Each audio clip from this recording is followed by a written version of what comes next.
Nous sommes convaincus que l'utilisation des technologies va continuer à se poursuivre dans la consommation des services bancaires et avec derrière une amélioration de la qualité de service et donc de la satisfaction client.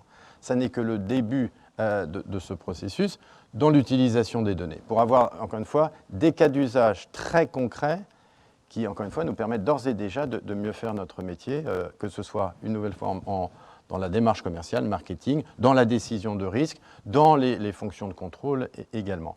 Voilà, nous, on va, dans les 3 prochaines années, continuer cette trajectoire d'acculturation, de développement de ce socle, de l'accès à la donnée, dans des logiques, une nouvelle fois, d'amélioration de notre service. Il y aura un pan significatif pour écrire cette nouvelle trajectoire, à la fois digitale, mais aussi informatique, au service, encore une fois, de l'utilisation la plus simple possible, de l'accès le plus simple possible et responsable, j'insiste, et donc sûr, de la donnée.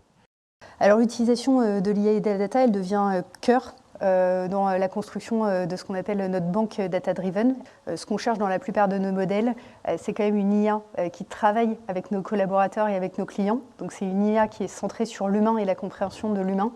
C'est une IA de confiance. On catégorise l'utilisation des cas d'IA en 4 catégories. La première, c'est tout ce qui est personnalisation. Le fait d'avoir une banque qui est plus personnalisée, qui est de moins en moins transactionnelle, mais qui est de plus en plus relationnelle sur le digital. La deuxième partie, c'est tout ce qui est en fait réactivité. On processe à peu près, juste en France, 15 000 conversations par jour, avec un taux sur les chatbots de satisfaction de 98%. Donc sur l'efficacité opérationnelle, clairement, l'utilisation de la data et de l'IA permet de fiabiliser des processus maintenant utilisés à large échelle sur un grand volume de clients et dans un monde qui est de plus en plus digital. Et enfin, sur tout ce qui est protection et les clients de la banque, l'intelligence artificielle est une façon de pouvoir analyser ces volumes de données en temps réel et donc d'être plus réactif pour la protection des données clients. On a à peu près 330 cas d'usage dans le groupe Société Générale. 170 d'entre eux utilisent de l'intelligence artificielle.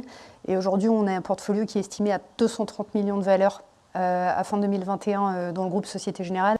Pour nous, c'est aussi une révolution culturelle, au-delà de la révolution technologique. Et pour ça, on passe un temps important en formation. Notre transformation est en marche en utilisant fortement effectivement le patrimoine de la donnée, mais ça se fait dans un cadre responsable et en utilisant un patrimoine technologique que nous avons construit ces dernières années et que l'on souhaite évidemment, dont on souhaite tirer parti au maximum. Évidemment qu'on le fait en respectant les réglementations, c'est-à-dire effectivement en respectant le RGPD qui nécessite, dans certains cas, comme vous le savez, le consentement de nos clients.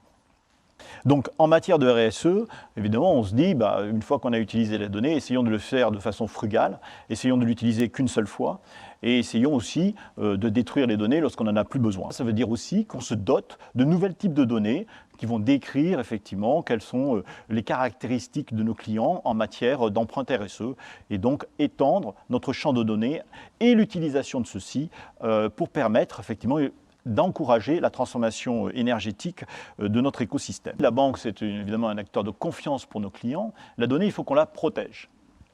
Alors pour la protéger, on a des outils. Et bien évidemment, pour lutter contre la fuite de la donnée. On est actuellement en fait en train de définir une charte en interne pour utiliser les modèles sans biais en matière d'IA. Pour pouvoir supporter cette transformation, on a créé des entrepôts de données qui sont à la disposition des métiers, à la disposition de ces data scientists. Encore faut-il avoir ce qu'on appelle, je dirais, le data tooling autour de ces entrepôts de données pour permettre aux data scientists, comme aux autres collaborateurs, de pouvoir tirer parti de ce patrimoine. Alors, on a développé un certain nombre d'outils. Il y en a certains qui sont... On va travailler sur l'accessibilité et sur la qualité.